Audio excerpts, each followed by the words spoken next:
Good morning, everybody. Hi, my name is Paul Burns, CEO of Orc HR Solutions, and Rennie Matthew, who's our sort of senior partner in Orc HR Solutions.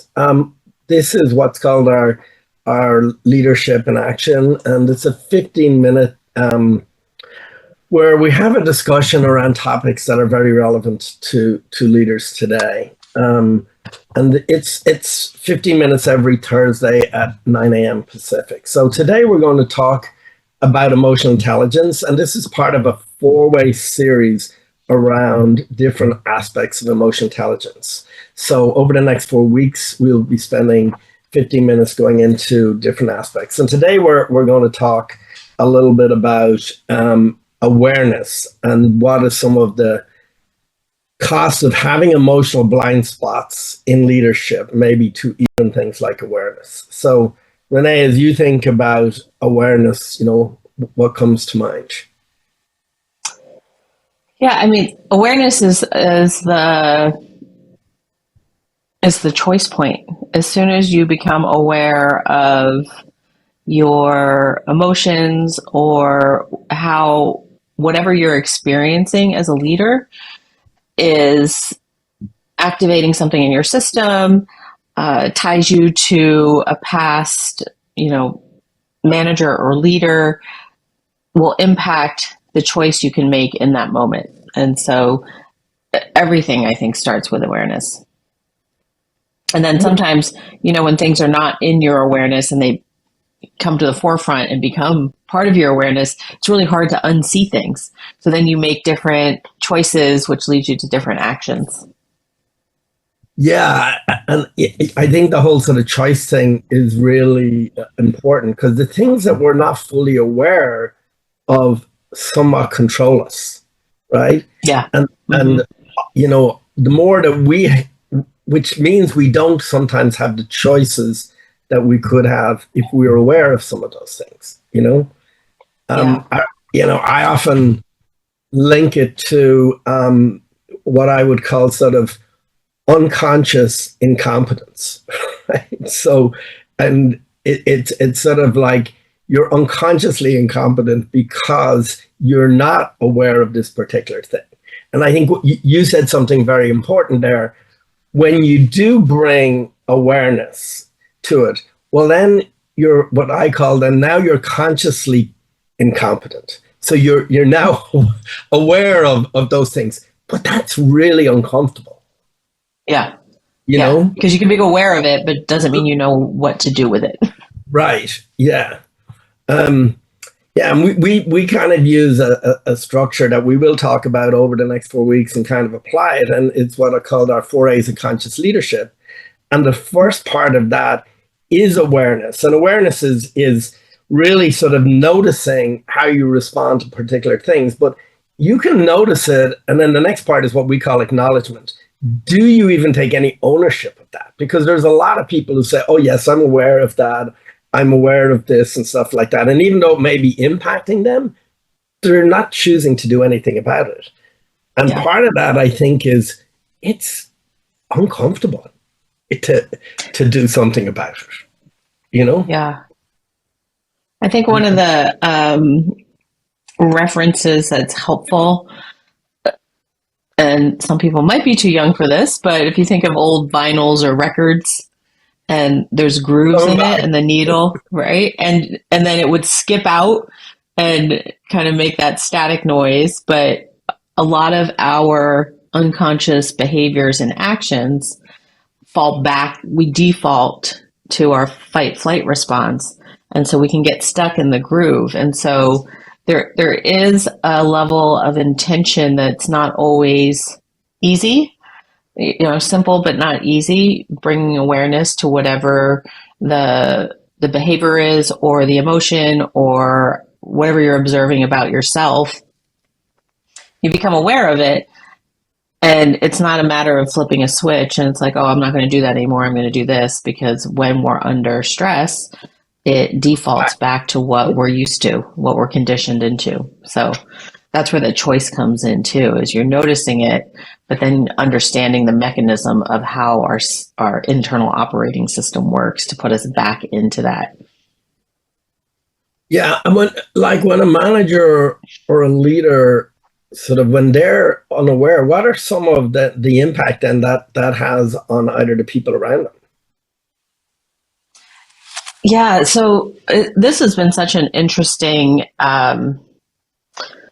just understanding for myself, but really understanding human behavior because we're all not that much different in terms of what are some of the universal patterns. So um, when you start understanding the lens or the perspective that you sit in and how you perceive things, so something that once you start paying attention to it, you start seeing it everywhere, is the stories that we create based on very limited information.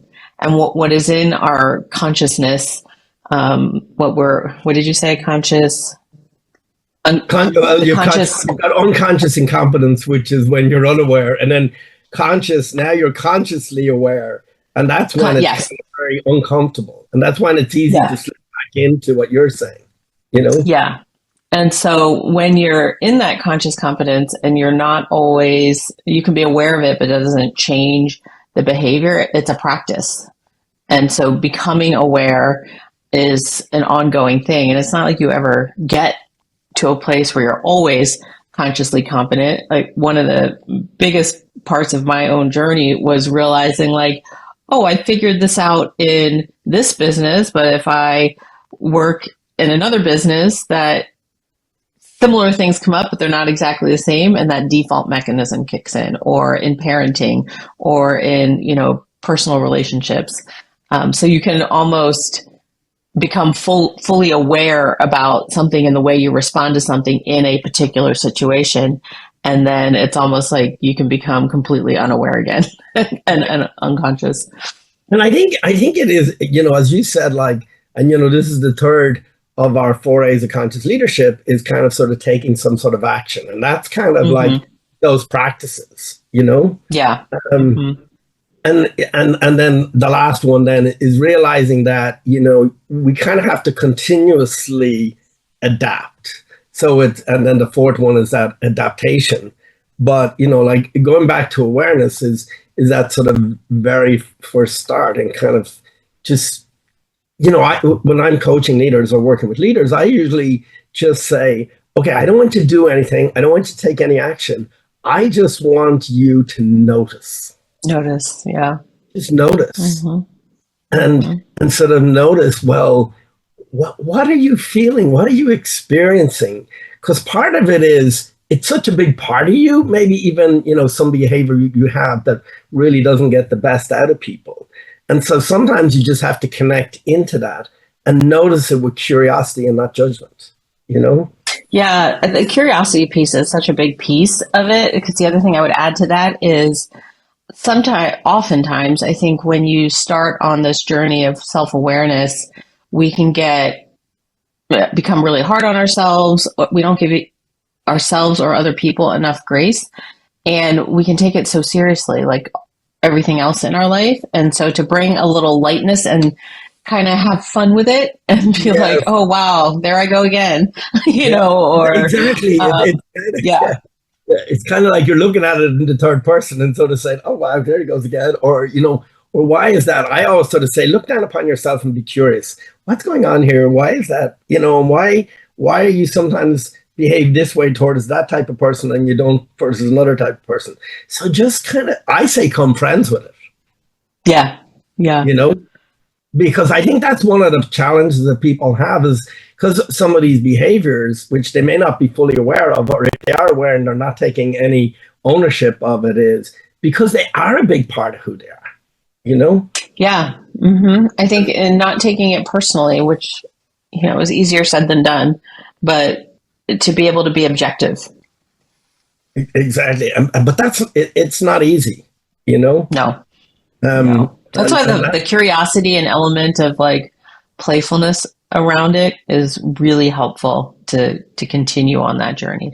Because sometimes, like I know I've worked with people, and I know you've worked with people where you started looking at these things that become revealed or exposed to themselves, and then they're like, it's almost like shutting the box and being like, nope, that's a reason that was in a box. I'm putting it over here.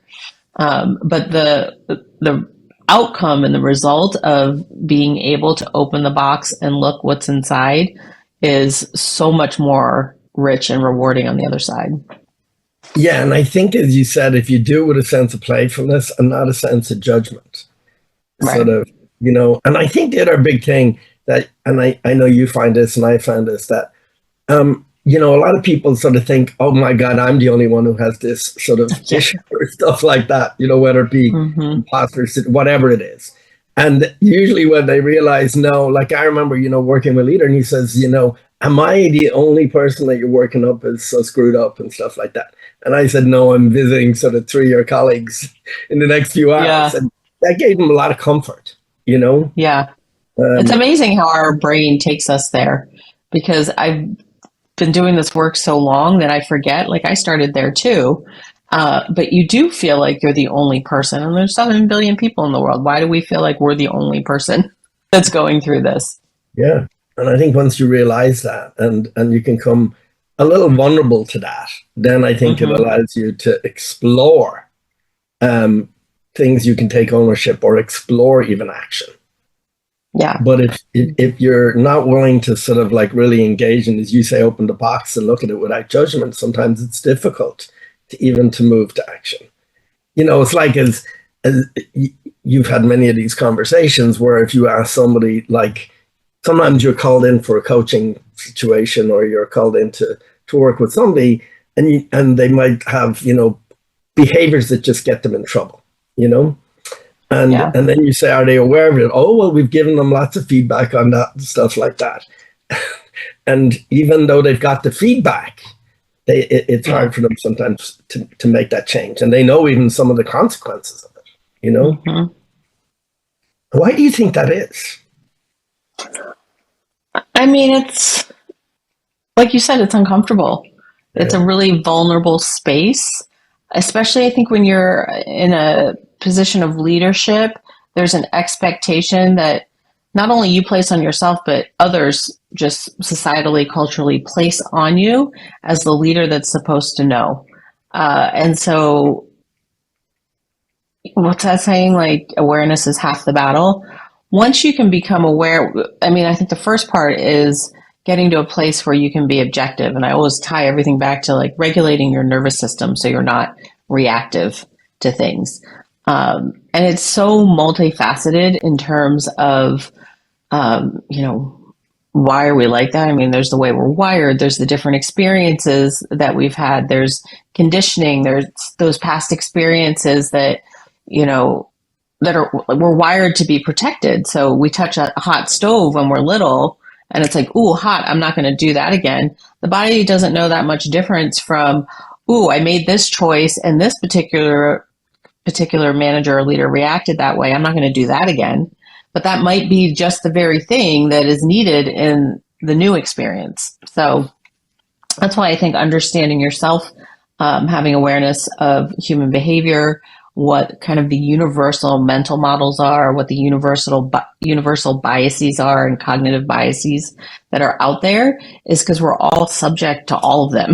And so once like that level of awareness can be really superficial, right? We start often superficial with people just to, if you're not on that path of awareness, we start small. And then you can start going deeper and seeing what's the underlying driving mechanism of, one of my mentors says, what's sponsoring that content?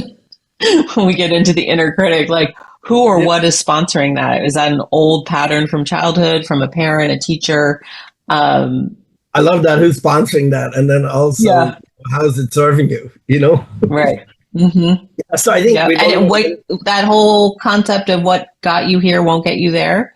The things that have worked for you before you were a leader are not the same things that are going to work for you moving forward. So yeah, and so I think we've only got a minute left, but in terms of a kind of a takeaway, I think you said it really nicely. Is around. Yes, start noticing and do it from kind of an observer's mindset with a sort of curiosity and not like a full seriousness. Like, as you said, it's sort of almost like just almost fun. Oh my God, that's really interesting. Why do I do that? Or, without that judgment. And so I think that's the One of first. one of my favorite practices around that too is it's more of a compassion practice too, but it's called Just Like Me. So if you're having a hard time noticing the things, or you have that like, oh, the other people do that, when you notice it in other people, flip it back to yourself and ask yourself, how is that just like me? Where are the places where I'm also doing that, especially when it's around judgment of other people? I can't believe that leader, blah, blah, blah. I can't believe my coworker, whatever the thing is. And at the end of it, I can't believe my leader, whatever they say, just like me. And then it's a reflection prompt to help you start seeing more clearly.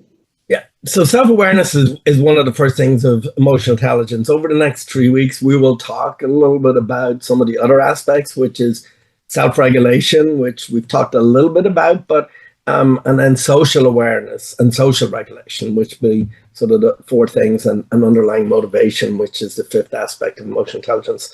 So thanks everybody again for joining in. This time always goes very fast, and please join us again next week, or if you want to explore any of these topics in more detail, please reach out to us. So thank you again, Renee, as always. Thanks. For a great conversation.